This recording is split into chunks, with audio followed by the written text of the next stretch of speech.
AG ನ್ಯೂಸ್ಗೆ ಸ್ವಾಗತ. ಶಿಗ್ಗಾಂವ ತಾಲೂಕಿನ ಬಂಕಾಪುರ ಪಟ್ಟಣದ ಸಾರ್ವಜನಿಕ ಗ್ರಂಥಾಲಯದಲ್ಲಿ ಬುಧವಾರ ಗ್ರಂಥಪಾಲಕರ ದಿನಾಚರಣೆ ಹಾಗೂ ಭಾರತೀಯ ಗ್ರಂಥಾಲಯ ವಿಜ್ಞಾನದ ಪಿತಾಮಹ ಪದ್ಮಶ್ರೀ ಡಾಕ್ಟರ್ ಎಸ್ಆರ್ ರಂಗನಾಥನ್ ಅವರ 134ನೇ ಜನ್ಮ ದಿನಾಚರಣೆಯನ್ನು ಆಚರಣೆ ಮಾಡಲಾಗಿದೆ. ಕಾರ್ಯಕ್ರಮದಲ್ಲಿ ಬಂಕಾಪುರ ಪುರಸಭೆಯ ಉಪಾಧ್ಯಕ್ಷ ಆಂಜನೇಯ ಗುಡಿಗೇರಿ ಮಾತನಾಡಿ, ಸ್ಥಳೀಯರು ಹಾಗೂ ಶಾಲಾ ವಿದ್ಯಾರ್ಥಿಗಳು ಹೆಚ್ಚಿನ ಸಂಖ್ಯೆಯಲ್ಲಿ ಗ್ರಂಥಾಲಯಕ್ಕೆ ಆಗಮಿಸಿ ಪುಸ್ತಕಗಳನ್ನು ಓದುವ ಮೂಲಕ ಜ್ಞಾನವನ್ನು ಹೆಚ್ಚಿಸಿಕೊಂಡು ಜೀವನದಲ್ಲಿ ಸ್ಫೂರ್ತಿ ಪಡೆಯಬೇಕು ಅಂತ ಹೇಳಿದ್ದಾರೆ. ಸಾಹಿತಿ ಎಕೆ ಅದ್ವಾನಿಮಠ ಮಾತನಾಡಿ, ಡಾಕ್ಟರ್ ಎಸ್ಆರ್ ರಂಗನಾಥನ್ ಅವರ ಗ್ರಂಥಾಲಯ ವಿಜ್ಞಾನದ ಪಂಚಸೂತ್ರಗಳ ಮಹತ್ವವನ್ನ ವಿವರಿಸಿದ್ದಾರೆ.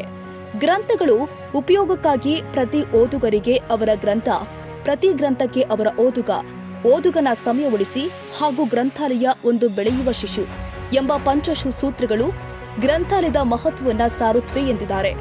ಅದನ್ನ ನೆನಪಿಟ್ಟುಕೊಂಡು ನಾವು ಕೆಲಸ ಮಾಡೋಣ.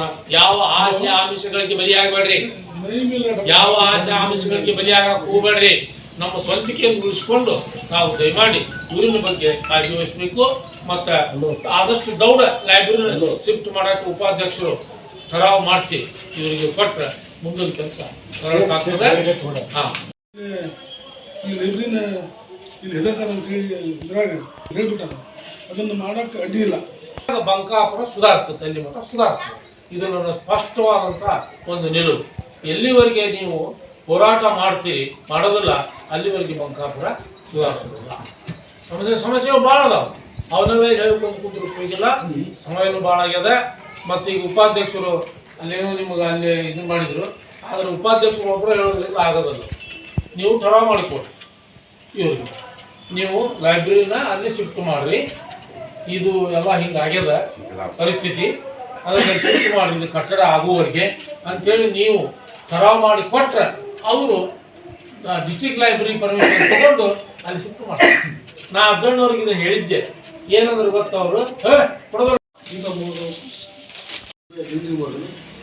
ಏನಂದ್ರೆ ಲೈಬ್ರರಿ ಇವತ್ತಿನ ಲೈಬ್ರರಿ ಎಸ್ಆರ್ ರಂಗನಾಥ್ ಬರೋಕ್ಕಿಂತ ಪೂರ್ವ ಲೈಬ್ರರಿ ಇತ್ತು ನಮ್ಮಲ್ಲಿ.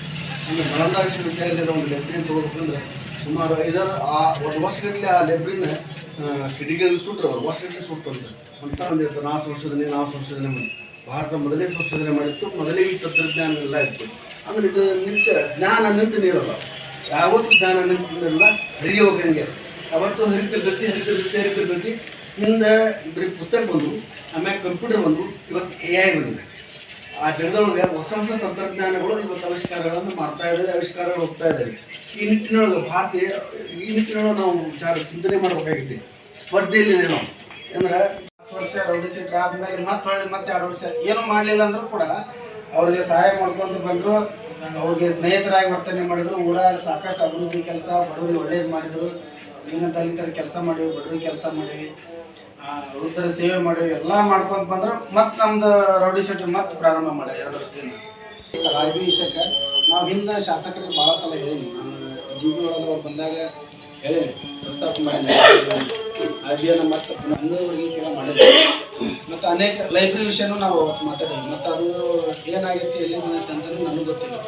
ಲೈಬ್ರರಿಯಲ್ಲಿ ನಮ್ಗೆ ಏನು ವಿಷಯ ಹೇಳಿದ್ರು. ಗ್ರಂಥಪಾಲಕರಾಗಿ ನಾನು ಕೆಲಸ ಮಾಡ್ತಾ ಇರೋದ್ರಿಂದ, ಅವರು ಗ್ರಂಥಪಾಲಕರಾಗಿರೋದ್ರಿಂದ ನನಗೆ ಇಲ್ಲಿ ಅವಕಾಶಗಳನ್ನು ಕೊಡ್ತಾ ಇದ್ದಾರೆ. ಪತ್ರಿಕೆದವರು ಅಲ್ಲ ಅನ್ನುವಂಥ ಭಾವನೆಯನ್ನು ಮೊದಲು ಹೇಳ್ತಾ ಇದ್ದೀನಿ. ಒಂದು ಸಮಯವನ್ನು, ಒಂದು ಅವಕಾಶವನ್ನು ಹೆಂಗೆ ಕಲ್ಪಿಸಿಕೊಟ್ರು, ಅದೇ ರೀತಿಯಾಗಿ ನಮ್ಮ SR ರಂಗನಾಥ್ ಅವರು ಕೂಡ ಏನು ಮಾಡಿದರು ಅಂತಂದ್ರೆ, ನನ್ನ ದಿನಾಚರಣೆಯನ್ನು ಗ್ರಂಥಪಾಲಕರ ದಿನಾಚರಣೆಯನ್ನಾಗಿ ಮಾಡ್ರಿ ಅನ್ನುವಂಥದ್ದು. ಯಾವುದು ಗ್ರಂಥಗಳು ಉಪಯೋಗ ಇಲ್ಲ ಅನ್ನುವಂಥದ್ದಿಲ್ಲ, ಪ್ರತಿ ಗ್ರಂಥಗಳು ಕೂಡ ಏನದಾವ ಅಂತಂದ್ರೆ ಉಪಯೋಗ ಅದಾವು ಅನ್ನುವಂಥದ್ದನ್ನು ತೋರಿಸ್ಕೊಟ್ಟಿದ್ದಾರೆ. ನೆಕ್ಸ್ಟ್ ಒಂದು, ಪ್ರತಿ ಓದುಗರಿಗೆ ಒಂದು ಗ್ರಂಥ ಇದೆ ಅನ್ನುವಂಥದ್ದು. ಪ್ರತಿ ಓದುಗರಿಗೆ ಒಬ್ಬರು ಯಾರಾದರೂ ಬಂದು ಎಲ್ಲ ಕಂಡು ಹಿಡಿದಂಥ ಋಷಿಮುನಿಗಳು ತ್ಯಾಗ ಮಾಡಿದ್ದಾರೆ. ಅಂದರೆ ಈ ಗ್ರಂಥದಿಂದ ನಾವು 150 ದಿವಸ ಭಾರತ ದೇಶ ಒಂದು ಬುಕ್ಕಿನ ಮೇಲೆ ಇದೆ. ಬಿಹಾರದ ಅಂಬೇಡ್ಕರ್ ಅವರು ಇದನ್ನು ಬರೋದು ಸ್ವಾತಂತ್ರ್ಯ ಎಲ್ಲ ನಾವು ಒಂದು ಹಾಕಿ ಹೆಂಗೆ ಮಂಡನೆ ಮಾಡಬೇಕು ಅಂತ ಅದು ಒಂದು ಗ್ರಂಥದೊಳಗೆ ಬರೆದ್ರು. ಹಿಂದಿನ ಇತಿಹಾಸದಲ್ಲಿ ಋಷಿಮುನಿಗಳು, ವೇದ ವಿನ್ಯಾಸಗಳು ಎಲ್ಲರೂ ಬಂದರು. ಆಮೇಲೆ ಈಗ ಯಾವುದೇ ನೋಡ್ರಿ, ಬೈಬಲ್ ಆಯ್ತು, ಯಾಕೆ ಅವರ ಒಂದು ಅವ್ರದ್ದೇ ಆಗಿರ್ತಕ್ಕಂಥ ಒಂದು ಕಥೆಗಳು ಇರ್ತದೆ, ಒಂದು ಅವರಿಗೆ ಒಂದು ಅನುಭವ ಇರ್ತದೆ. ಅಂಥ ಅನುಭವವನ್ನು ನಾನು ಹಂಚ್ಕೊಳ್ಳೋಕೆ ಪ್ರಯತ್ನ ಮಾಡ್ತೀನಿ. 1980ರಲ್ಲಿ ನಾನು ಶಾಲೆ ಶಿಕ್ಷಣ ಓದುವಾಗ ನಂದು ಆಕ್ಸಿಡೆಂಟ್ ಆಯಿತು. ನನ್ನ ಜನ್ಮನಲ್ಲೇ ಓದ್ಬಿಟ್ಟು ತಿಳ್ಕೊಂಡೆ. ಆವಾಗ ನಾನು ಬದುಕಬೇಕು ಹೆಂಗೆ ಅನ್ನುವಂಥದ್ದು ಕೂಡ ನಾನು ನಿರಾಶೆ ಭಾವದಿಂದ ಬರ್ತಿದ್ದೆ.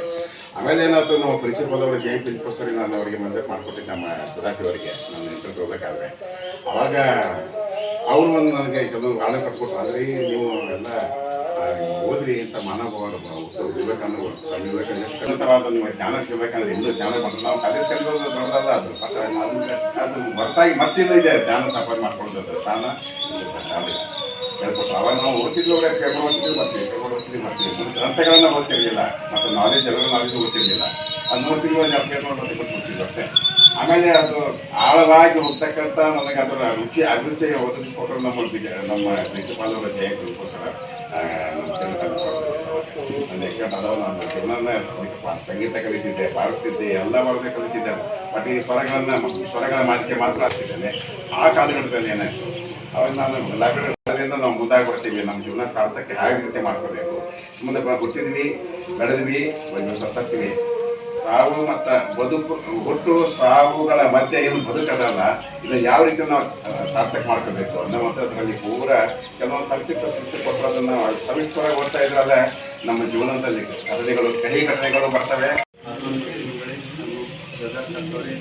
ಎಲ್ಲ ಊರಿನ ಹಿರಿಯರೇ, ಮಾಧ್ಯಮ ಅವರೇ, ಎಲ್ಲರಿಗೂ ನಾನು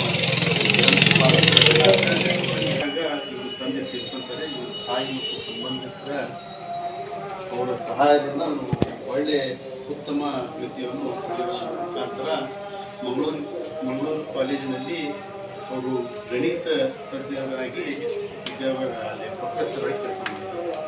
ಹೀಗೆ ಅವರು ಮದ್ರಾಸ್ ಯೂನಿವರ್ಸಿಟಿಯಲ್ಲಿ ಕೆಲಸ ಮಾಡುವಾಗ ಇವರನ್ನು ಇಂಗ್ಲೆಂಡ್ಗೆ ಲಂಡನ್ ಸ್ಕೂಲ್ ಆಫ್ ಲೈಬ್ರರಿ ಇಲ್ಲಿ ಇವರು ಉತ್ತಮ ಶಿಕ್ಷಣ ಪಡೀಲಿಕ್ಕೆ ಇಲ್ಲಿ ನಿರಂತರವಾಗಿ ಇದು ಲೈಬ್ರರಿ ಅಂದರೆ ಇದರ ವಿಚಾರವೇನು, ಇದು ಯಾವ ಥರ ಒಗ್ಗೂಡಿದೆ, ಇಂಗ್ಲೆಂಡ್ ದೇಶದಲ್ಲಿ ಲೈಬ್ರರಿ ಯಾರಿಗೆ ಮಾಧ್ಯಮ ವರ್ಗದರು ಎಲ್ಲರಿಗೂ ಮೊದಲನೇದಾಗಿ ಧನ್ಯವಾದ. ವಿಧಾನಗಳಿಗೆ ಹಾಗೂ ವಿಜ್ಞಾನಿಗಳಿಗೆ, ವಿದ್ಯಾರ್ಥಿಗಳಿಗೆ ಹಾಗೂ ಸಾಕಷ್ಟು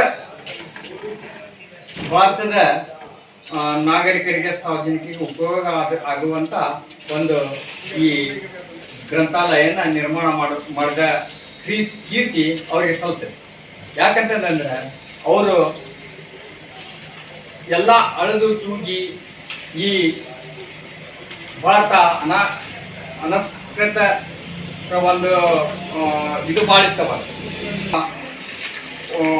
ತಮಗೆ ಬೇಕಾದಂಥ ವಿಷಯಗಳನ್ನು ತಿಳಿದುಕೊಂಡು ತಾವು ಮುಂದೆ ಒಂದು ತಮ್ಮ ವೃತ್ತಿಗೆ ಅನುಕೂಲವಾಗಲಿ ಅನ್ನೋ ಒಂದು ರೀತಿಯಲ್ಲಿ ಇವರು ಮಾಡಿದ್ದಾರೆ. ಅದು ಎಲ್ಲರಿಗೆ ಅನುಕೂಲ. ಅದಕ್ಕೆ ಇದೇ ಸಂದರ್ಭದಲ್ಲಿ ಗ್ರಂಥಪಾಲಕ ಎಂಎಚ್ ದೊಡ್ಡದೇವರ ಹಾಗೂ ಗಾಯಕ ಗುರುರಾಜ್ ಚೆಲವಾದಿ ಅವರನ್ನ ವೇದಿಕೆಯಲ್ಲಿ ಸನ್ಮಾನ ಮಾಡಲಾಗಿದೆ. ಬಂಕಾಪುರ ಸಾರ್ವಜನಿಕ ಗ್ರಂಥಾಲಯಕ್ಕೆ ಹೊಸ ಕಟ್ಟಡ ನಿರ್ಮಾಣ ಮಾಡಬೇಕೆಂಬ ಒತ್ತಾಯವೂ ಕೂಡ ಕಾರ್ಯಕ್ರಮದಲ್ಲಿ ವ್ಯಕ್ತವಾಗಿದೆ.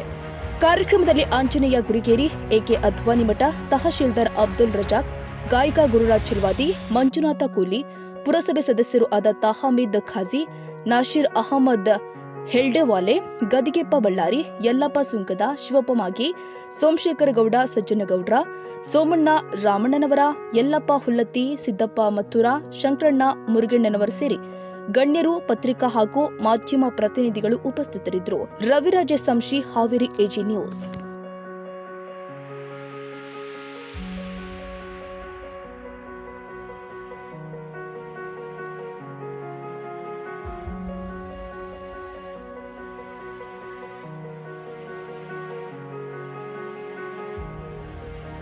ಕನ್ನಡಿಗರ ಮೆಚ್ಚಿನ ನಿಮ್ಮ ಎಜೆ 24/7 ನ್ಯೂಸ್ ಕನ್ನಡ ವಾಹಿನಿ ಇದೀಗ ಟಿವಿಯಲ್ಲಿ ಲಭ್ಯ. ಒಂದು ವೇಳೆ ನೋಟಿಸ್ ಕೊಟ್ಟಿದ್ರೆ ವಾಪಸ್ ತಗೋತೀವಿ. ಇವತ್ತು ವಕ್ಫ್ ಪ್ರಾಪರ್ಟಿ ಅಂತೇಳಿ ಬರ್ತದೆ ಅಂತ ಹೇಳಿದ್ರೆ ರೈತರ ಬೀದಿಗೆ ಬದಲು ಏನ್ ಮಾಡ್ಬೇಕಾಗತ್ತೆ? ಯಾರು ವೋಟ್ ಹಾಕಲಿಲ್ಲ ಅಂದ್ರೆ ಗ್ಯಾರಂಟಿನೆಲ್ಲ ಸ್ಟಾಪ್ ಮಾಡ್ಬಿಡ್ತೀವಿ.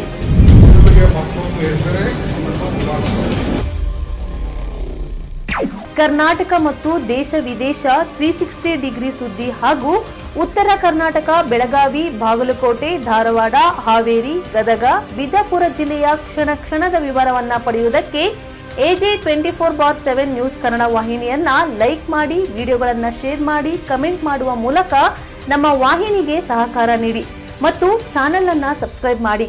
ಧನ್ಯವಾದಗಳು.